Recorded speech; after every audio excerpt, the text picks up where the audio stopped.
Hey, Chad, we about to get it popping. We about to get it popping. We about to get it popping. We about to get it popping.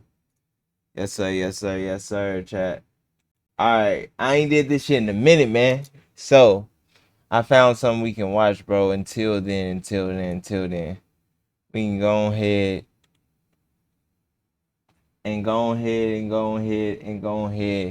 and get shit popping with YouTube Darkest Video 9, chat. By my nigga Nick Crowley, chat, man. Hey, y'all already know the vibes, chat. Y'all already know the vibes, man. This that shit. This shit be lit as a bitch. Like, it's a whole different level of lit. Alright, chat. Let's motherfucking get it, man.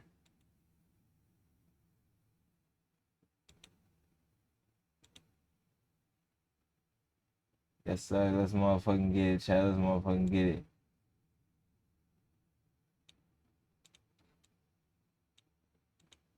Nick Crowley, man.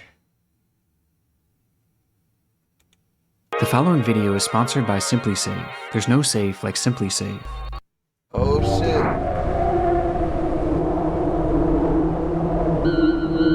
So ladies and gentlemen, we're now arriving our Wasco station top.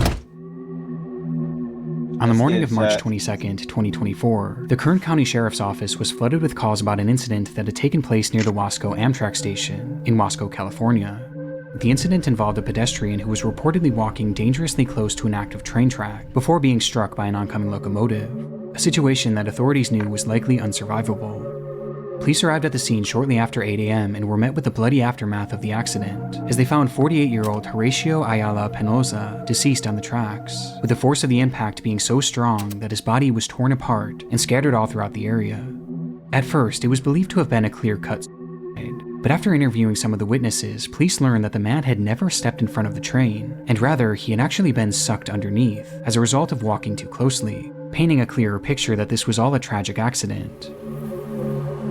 But as police were conducting these interviews, one strange detail kept coming up, as apparently, Horacio wasn't the only one on the tracks around the time of the incident, with there allegedly having been one other man standing nearby, a man who took off shortly after Horacio had been killed. And strangely, witnesses believe they saw the man reach down and pick something up before leaving.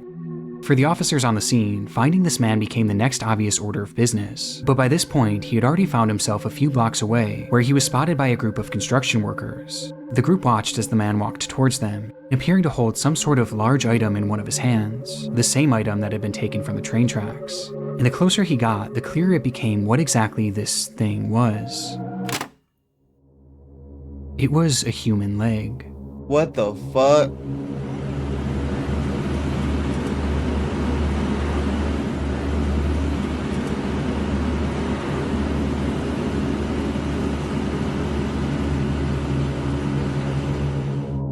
For some inexplicable reason, when the train had dismembered Horacio, this man had run over and picked up his leg, and he was now waving that leg on the sidewalk of a nearby road, with the construction crew claiming that he had been banging it against the fence as he walked towards them, and at one point had even struck the leg against one of their machines. Upon the realization, a wave of fear washed over the group, as they were unsure what this man had done to get this leg, or what he would do next, though that was something that even the wildest of imaginations could have never predicted. He's eating that shit. Hey, viendo. Nigga As eating the a man looked down at the leg? leg and began eating it, as the workers watched on in horror. Chat. The fuck am I watching? This nigga eating a whole leg, chat. Nigga eating a whole leg, bro. What the fuck is wrong with this nigga? Whole leg? Officers arrived on the scene immediately after this, and when they asked the man what he was doing with the leg, he explained that it belonged to him, and that he was taking it to a nearby hospital to have it reattached. But it was obvious to everyone there that this man wasn't missing any of his legs, with the officers having to go as far as to prove it to him by making him roll up the sleeves of his pants and touch both of his legs. His explanation was completely nonsensical, and obviously didn't account for the fact that he was literally eating the leg just minutes before, leading to officers immediately placing him under arrest. His name was Rosendo Tejas, a 27-year-old man who had been experiencing homelessness and had been living on a street near the train tracks, with police determining that he did in fact have nothing to do with the actual death of Horatio. He just so happened to be near the tracks at the time, where he would first witness the accident, and then, for some unknown reason, take Horatio's leg and start eating it. It appears as though this was the result of a combination of both drugs and alcohol, as he was found carrying narcotics when he was taken into custody, and he had just been captured by security cameras purchasing alcohol at a nearby liquor store just hours before the incident. But what's so interesting about this footage is just how normal Rosendo seems. In fact, the people working there knew him quite well, as he stopped in almost daily, where he was described as being polite and ordinary, including on the day of that incident. In fact, it said that at first the shop owners didn't believe that Rosendo could have possibly done this, but it seems that whatever substances he had taken that day had changed him. Rosendo Tejas was charged with 2 counts of removal of human remains and 1 count of destroying or concealing evidence, as well as resisting a police officer, and was sentenced to 1 year in prison after pleading no contest, bringing this absurd case to an end. However, his unsettling behavior will forever live on in one of YouTube's darkest That shit videos. crazy. Nigga eating a whole leg all because of drugs and alcohol. Like, nigga, you don't know that's a whole leg? What the fuck you thought that was, a burger? That shit don't make no sense, chat. The fun of Halloween should not include mischief.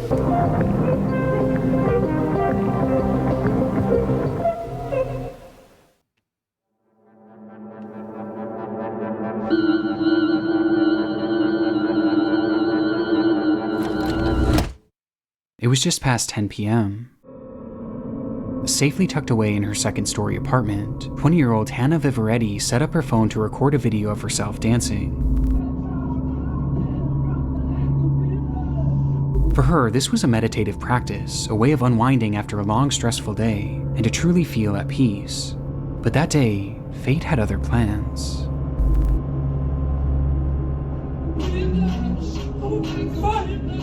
Well, what the fuck going on? As Hannah was dancing, something the off camera fuck? caused her to stop dead in her tracks and yell.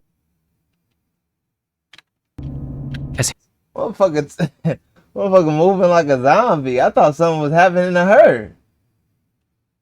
I'm so confused. I wonder what the fuck she looked in that Hannah angle was at. dancing, something off camera caused her to stop dead in her tracks and yell, "Who are you?" It was a man whom Hannah had never seen before, standing in the doorway of her balcony, which again was on the second floor, meaning that man had climbed up, cracked open the door, and was now standing in her home staring at her, quietly muttering nonsensically with a big grin on his face. Who are you? Who are you? Please get What off. the fuck? Hannah stopped the music and again asked, "Who are you?" To which the man responded by saying, Please get out. No, please get out. Yes. but her demeanor and the panic in her voice made it all What too the clear that this was fuck? far from the case. A nigga came in her house? Please get out of my apartment right now. She started to make her way over to her phone and then towards the front door. All the while, the man kept calmly insisting that they be friends, but Hannah was having none of it. Please get out of my apartment right now. Opening her front door and in the process, Get out. Get out.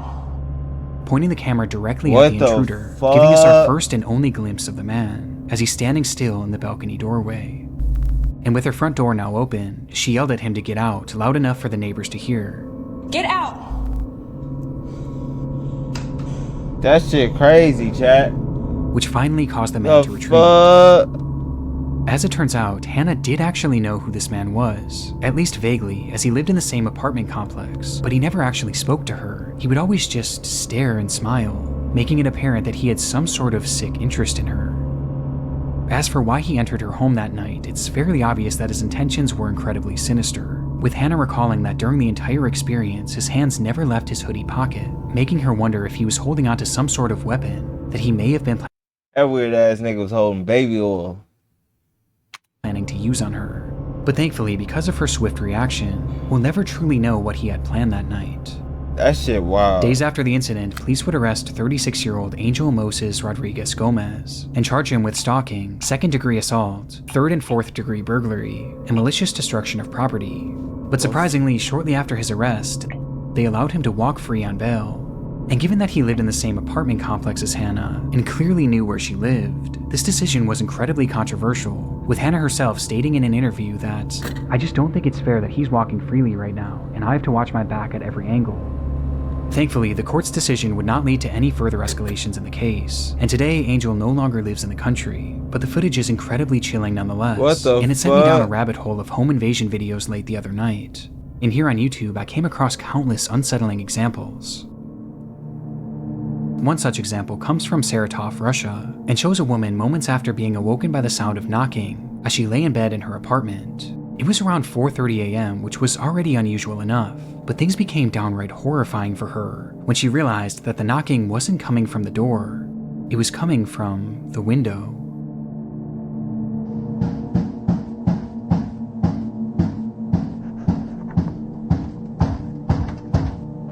What the fuck? Outside of her window was a man banging his I'm sorry, chat. I would have opened that motherfucker and put my foot out and think that nigga off my... Like, what?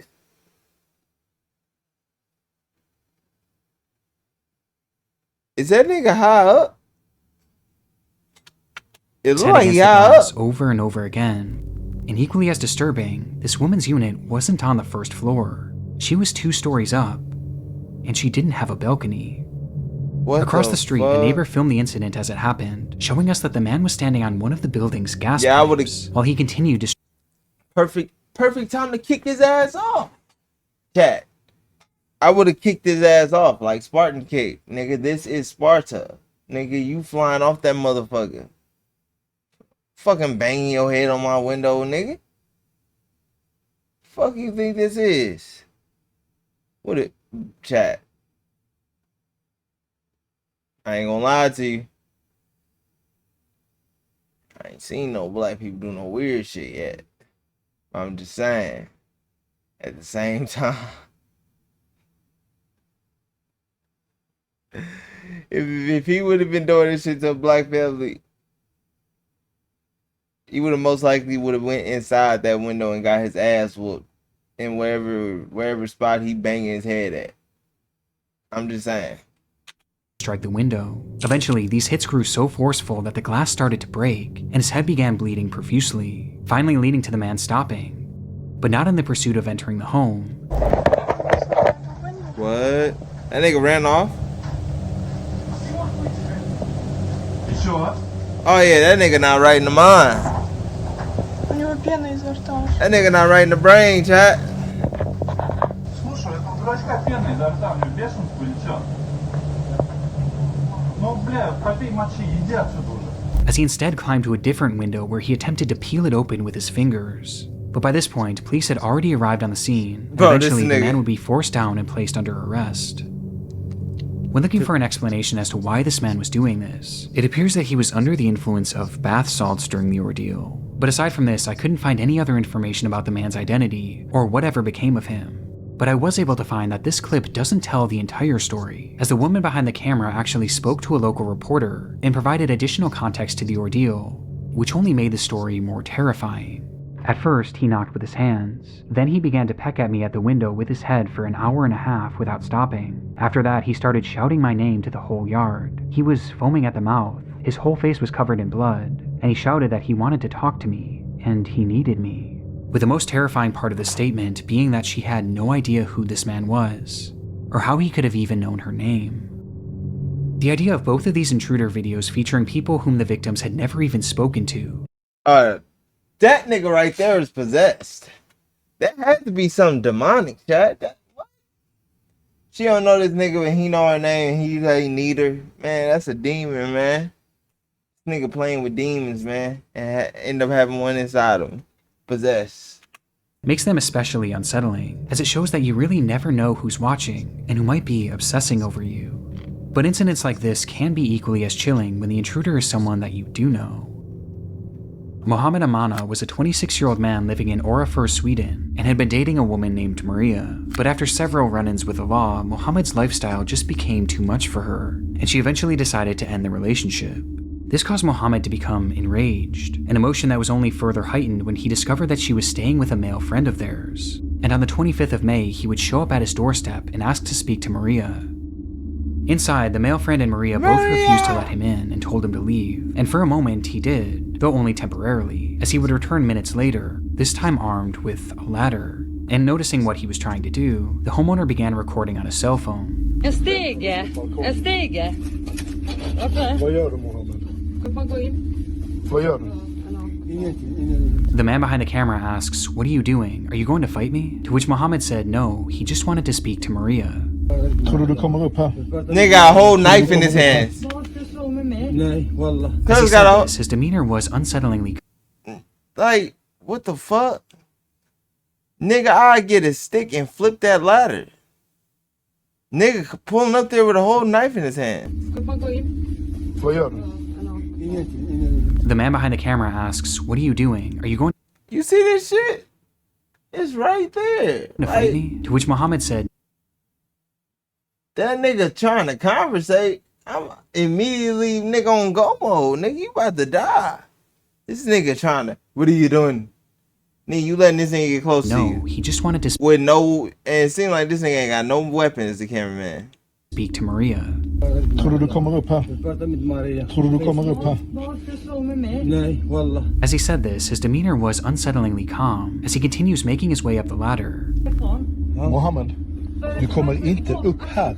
Du kommer inte in i mitt hem. Du kommer inte in i mitt hem, Mohammed.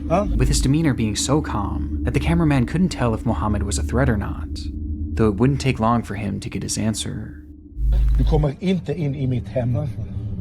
Därför han sköt Oh. Han sköt mig med en kniv. In an instant, Mohammed struck the cameraman, causing him to retreat into his room, closing the sliding glass door just in time for Mohammed to step on the balcony and brandish a large kitchen knife. En stor köttkniv. Såg ni det? Du, han krossar glaset med en sten. What the fuck? Still dazed by the attack, the man holding the camera retreated even further into the house, while Maria had already run into the bathroom and locked the door behind her. Did he get a door that stabbed? Mohammed would quickly rush over to. Mohammed. Släpp in mig på dassen, han kommer in. Han kommer in, Maria. Mohammed, hugg du. Mohammed. Mohammed, du högg mig redan. And desperately tried to open, even trying to use his knife to turn the lock, as that lock was the only thing standing in the way of what he was there to do. What exactly that was is unknown, as police would manage to arrive on the scene within minutes of this footage being taken, where they would arrest Mohammed before he was able to get to Maria. But it's clear based on the fact that he had a weapon on him and his desperate attempt to breach the house that he didn't just want to have a conversation. In the end, the man filming That was nigga left with wanted to only kill. minor cuts. Mohammed was sentenced to 2 years in prison as well as a 10-year ban from the country of Sweden, leaving us with 3 haunting videos of 3 disturbed intruders whose true intentions So where the fuck is that nigga from? Banned from Sweden. Where is he from? will thankfully never be known. It's the spookiest time of the year, a time when the consumption of horror movies and dark YouTube videos reaches its peak. But while fun in the moment, the true terror of consuming this content often occurs long after the credits roll, when you close your eyes to go to sleep, only to feel the sickening feeling of paranoia, every creak in your home sending a jolt of panic throughout your body, making you wonder if someone or I already knew that was an ad. I was like, the story of Noah Horoff. Alright, hey folks, this is Noah, getting my vlog live. Trucks and trucks and lots of trucks. This is the very first footage that Noah Harpum would post to YouTube. After years of having a channel, Noah finally decided to give uploading a try, posting this inaugural video to a self-titled channel on October 29th, 2015, titling it 102915 Video Blog Number 1, and introducing himself to the platform with a simple "Hello World" in the description. No, but I did want to dissect just the beginning of a sermon given by a Pastor Bill, a guy that my dad has been following, taking ideas from for 10 years at least. He and his family, 2 kids. In the video, Harpum paces throughout his home and discusses a priest named Pastor Bill, whom he believed was influencing his father and his family, and clearly not in a good way. I've been ignorant of it for a long time, so I wanted to look at it, and I challenged him just to look at 15 minutes of this sermon. Though he gives no context as to who this pastor is, only mentioning that he had been ignorant of the situation for a while, and that this video was his response after trying to expose the truth to his father. Been waiting and waiting, and haven't heard anything. So I was going to just post my reply, and I guess that's how I'll start my blog. Again, what this truth is unclear, as the lack of information makes this video a confusing watch, and ultimately it tells us very little about who Noah was, let alone the other people he was discussing. But he did end the clip by making it clear that this was only the beginning of what would be a reoccurring blog series that would showcase just him, his thoughts, and his camera. The blog is just going to be me with video camera, and that'll be it. We'll see what happens. But before those uploads would come, Noah had pinned a website in his description that directed users to a blog post written by him that same day, titled, "Is My Dad in a Cult? Even worse, is it satanic?" Throughout the writing, Harpham loosely provides additional context for his video, as he breaks down a sermon given by Pastor Bill, who is shown to be Bill Johnson, a well-known preacher from the Bethel Church in Redding, California, who had garnered a large following online. And despite the sermon being over an hour long, Harpham goes through it point by point, critiquing everything that he said. And the more he typed, the more angry he got. And the more angry he got, the more nonsensical his words became.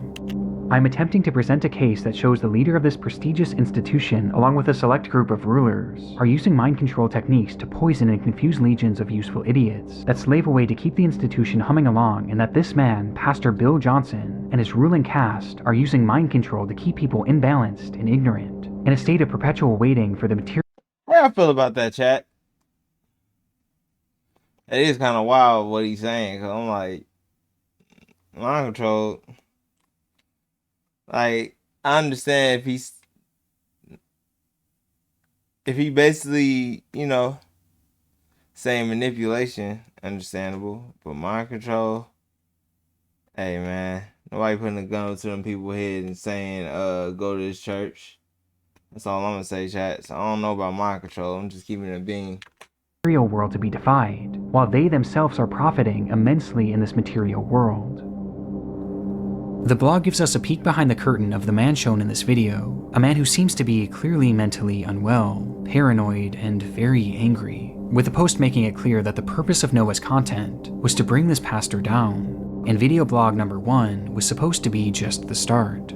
However, there would never be a video blog number 2, as just 2 days after posting this video, Noah's life would take a drastic turn. Colorado Springs 911, what's the exact location of your emergency? It's at... Can you repeat that one more time for me and make sure I had it correct? Well, it's across the street from me. I'm calling from my address. Tell me exactly what happened. Well, there was a guy walking around with like 2 cans of gasoline or something, 2 small cans, and a big, like a rifle. It was black, and it had a strap around it. He's walking up to doors and stuff. At 8:35 a.m. on Halloween morning, a woman named Naomi Bettis called 911 after witnessing a suspicious man walking around her neighborhood in Colorado Springs, as she watched him carrying several cans of gas, as well as an AR-15 that was hung over his shoulder. She didn't know it at the time, but this man was her neighbor, Noah Harpham. And then I seen that he walked into the building, and the glass window at that business is broke. And that's a business? What's the name of the business? I have no idea, but I just know I don't know if it's a fake gun, BB gun, but it looks pretty scary. As the call progresses, Naomi explains that she had watched him enter a nearby business, where one of the windows appeared to have been broken. She wasn't sure if anything illegal had happened at this point, but she was convinced that Noah was up to something sinister, which based on what he had in his possession seemed to be the only logical conclusion. However, this concern wasn't felt by everyone. Okay. And you said it looked like a long gun, correct? Like a rifle? Yes. Uh-huh. Well, it is an open carry state, so he can have a weapon with him or walking around with it, but of course having those gas cans, it does seem pretty suspicious, so we're going to keep the call going for that. Okay, and the window's broken to that business downstairs, so... Right, and you said he's now upstairs, correct? Yes. Mm-hmm. And are you or anyone else in immediate danger? No. Okay. As the operator seemingly brushed aside the incident, stating that she was only keeping the call going because the gas cans could be suspicious. However, even with that, the report still wasn't taken seriously, as the dispatcher hung up on her shortly after, before dispatching one single officer to the scene, an officer that never even made it there, as just moments later he was called off and sent to what was deemed to be a more pressing scene at the local senior center. Naomi's concerns were completely ignored, but despite this, she continued to watch out her window, waiting to see what Noah would do next. 4 minutes after her call with police ended, and 10 minutes after first reporting Noah's behavior, Naomi would dial 911 once again, only this time, her demeanor was far different. Oh, shit. I just called a few minutes ago and the guy came back out and he fired a gun at somebody and he's laying on the street dead. Oh my God. You sent an ambulance too. Naomi's worst fears had come true, as she frantically told dispatch that the man carrying the gun had just shot and killed someone outside of her home. Oh my God. Okay, calm down, okay? Stay with me. I'm just putting that into the call. Is anyone in immediate danger? No, that I can see or see. No. In response, the operator bizarrely asks if anyone else is in danger, but Naomi, likely in a state of shock, answers no, before immediately realizing that Noah was heading in the direction of Platt Avenue, which was known to be a busier neighborhood. What the Maybe on fuck? Platt Avenue there might be people in danger. Naomi, I need the suspect's description. Do you know his name?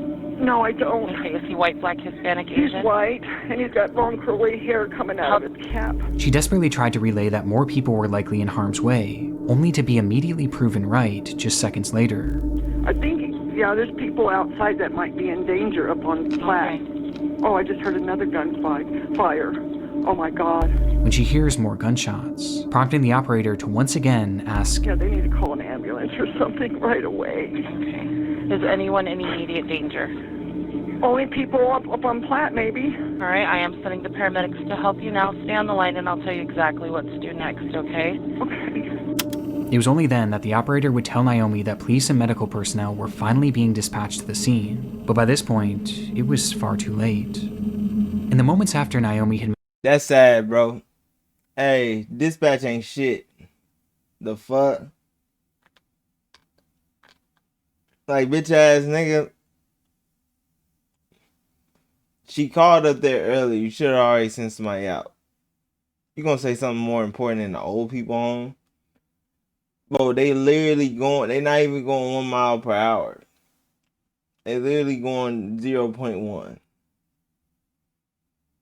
I'm just saying, chat. That's the dumbest shit I heard. Made her first 911 call, Noah Harpham would first attempt to light his house on fire using the 2 cans of gasoline, though this, however, failed and caused him to quickly shift his focus. Noah instead stepped outside and brandished his rifle, immediately pointing it directly at Andrew Mayers, who had been riding his bike in the neighborhood, and after seeing the gun, the man stopped and begged him not to shoot, to which Noah responded by pulling the trigger multiple times, killing him instantly, with Andrew Mayers being the man that Naomi had seen laying dead on the street. From there, Noah began walking up the street where he would eventually see 2 women sitting on the porch of a sobriety center, where local women went to get help with their drug and alcohol addictions, and upon noticing them, he immediately started shooting, striking and killing both Christina Galella and Jennifer Vasquez. What the fuck? Noah walked for over a mile after this before the police finally caught up with him, and when they called out for him to stop walking, Noah turned and immediately opened fire, leading to a massive shootout.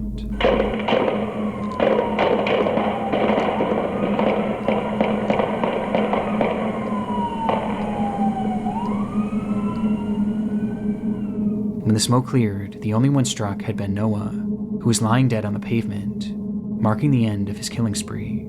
That's fucking insane. The investigation that followed revealed that Noah had never even met any of the 3 people he killed that day. They were all total strangers, leaving the question, why had he done it? Well, even today, there's still no clear motive, with this appearing to be a completely random and senseless act. But looking at his final and only posts online, Noah was clearly very angry and seemed to be mentally unwell, which was corroborated by testimony from his parents, as they later claimed that he had anger issues and suffered from drug addiction and bipolar disorder. But what's so unusual about this to me was that this video was published just 2 days before the killings, and it was clearly not meant to be a one-off post. It was something that he seemed genuinely excited to continue, yet not even 48 hours later, he resorted to this. What happened in that time frame may never be known, but the effects of it will last forever. And I can't help but wonder how differently this all could have gone if that initial 911 operator had just taken Naomi's report seriously. Noah's spree didn't start for a full 10 minutes after she started that call, which would have been more than enough time for police to intervene. But instead, Noah was given all the time he needed to end 3 innocent lives. And get pissed off.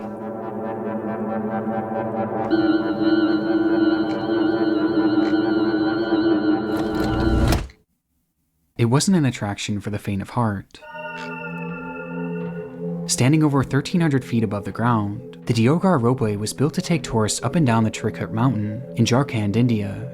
It was the tallest cableway in the entire country, offering an unparalleled view of Deoghar and the picturesque landscape around it. Because of this, videos have long since been posted on YouTube showing just how dramatic of a ride this truly is, with one such video being recorded on April 10th, 2022.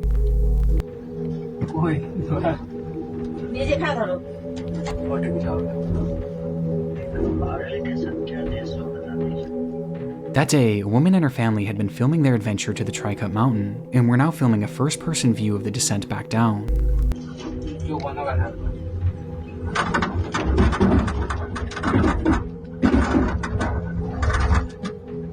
It wasn't the kind of place for anyone with a fear of heights, and the loud sounds of the car passing the support towers only added to the anxiety of the trip. But the group filming this all remained relatively calm, quietly conversing to themselves, seemingly unfazed by the spectacular height. Hell no, chat.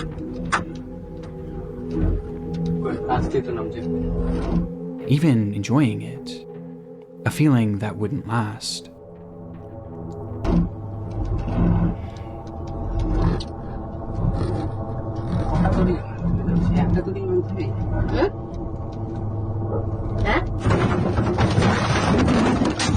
What the fuck? Without any warning, the car was met with a massive force, sending the occupants and the camera to the floor, causing the footage to go dark. In that moment, one of the ropeway's axles had dislodged, causing a failure on the pulley system, which resulted in 2 carts crashing into each other, and the rest coming to a sudden and violent halt.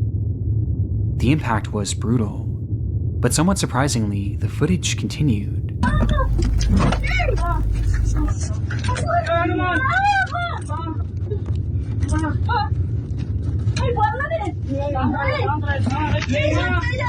Showing just enough to reveal that the ropeway and the cabin these people were in were both still intact, before the recording came to an end. This group had survived the impact, but the nightmare was far from over. News of the collision quickly spread throughout the region, leading to the scene being flooded with rescuers and news crews alike, with everyone trying to figure out what exactly was happening, and the initial prognosis was grim. In the impact, 1 man in a separate car had been killed, and many others were left injured. And making matters worse, due to the broken axle, the ropeway was now no longer operational, meaning that the 70+ people spread throughout the various cars were now stuck, some of whom were still suspended over 1,000 feet in the air. It was going to be an incredibly difficult rescue operation, just given the height of the ropeway alone.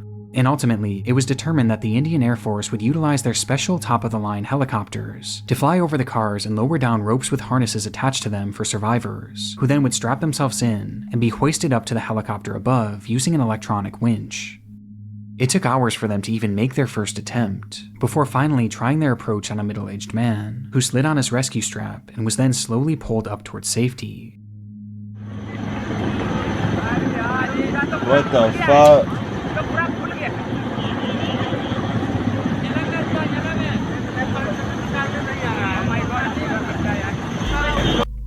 The footage of this is horrifying. These people were already over 1,000 feet in the air when their cars got stuck, and now they were being lifted even higher, tethered only by a single rope and a safety harness.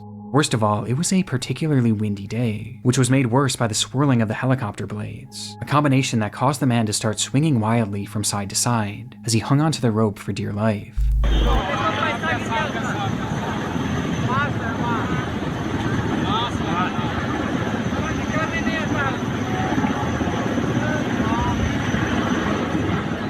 What the fuck? It was a grueling journey up, but finally the man reached the aircraft, and with safety just a few feet away, he instinctively reached his arms above his head in an attempt to grab onto the helicopter, a decision that would have disastrous effects. As he did so, his harness slid upwards and was pulled over his shoulders, and then over his arms, before eventually landing in his hands, meaning the only thing left holding him up was his own grip, as he clung to the now useless harness. What the fuck? For a Chad? full minute, he dangled there, just inches away from rescue. Meanwhile, the rescue crew searched the craft for something they could use to safely hoist him in, but before they got the chance,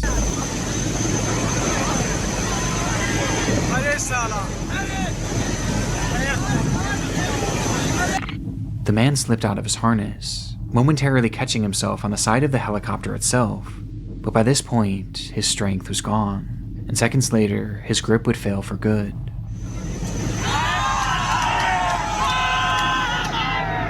What the fuck? Causing him to plummet approximately 2,000 feet to the ground below, killing him instantly. For those waiting to be rescued, the sight was especially horrific, as they watched the man who they thought had made it to safety fall to the ground right in front of them. The fear they must have felt knowing that soon it would be their turn is unimaginable. After this, the rescue crews began making tweaks to their operation, which started to lead to a few attempts going off without a hitch. But the entire process was incredibly slow, as a full 24 hours would pass before 60-year-old Shubha Devi would finally get her chance to be removed from the car. And as she started her ascent up to the helicopter, the wind also caused her to start swinging wildly. So wildly, in fact, that the winch used to lift her suddenly stopped working, leaving her hanging there, only moving side to side rather than up towards safety. As she hung there, rescuers on the helicopter frantically tried to figure out what the problem with the winch was. But before they could ever get their answer, the rope suddenly snapped, causing her to free fall to the ground below. It came without any sort of warning, and from what I can find online, there isn't a definitive answer as to how this happened, but either way, it resulted in Shubha's tragic death. It took a total of 48 hours for the last of the survivors to be rescued and finally brought to safety, an unimaginable amount of time in an unimaginable position, with survivors having to watch two people fall to their deaths before them, unsure if they too were going to meet the same fate. Since its release, the footage has sparked some debate online, as the media actually hailed this as an impressive and even successful rescue operation for the Indian Air Force, while others have hit back on this, as both incidents seem to have been entirely preventable, with more people dying from the rescue than the accident itself. Though ultimately there were no repercussions for the rescue crew, with the only punishments being dished out to the operating company DRIL, which was accused of not properly maintaining the ropeway and not following proper safety protocols. It was even alleged that when the initial crash happened, the people operating the ropeway at the time actually fled the scene and never even called authorities, but I'm not sure if this was ever actually proven. DRIL was fined over $1 million and has since been blacklisted from operating ropeways for 5 years, while the families of the deceased were given around $33,000 in compensation. Currently, there are plans to repair and reopen the ropeway, though at this point, no official date has been given for the reopening.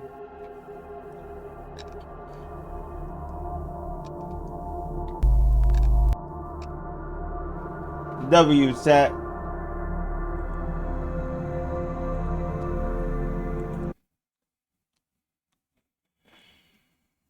WSAT. That was a W fucking vid, man. W fucking vid. Oh. Oh.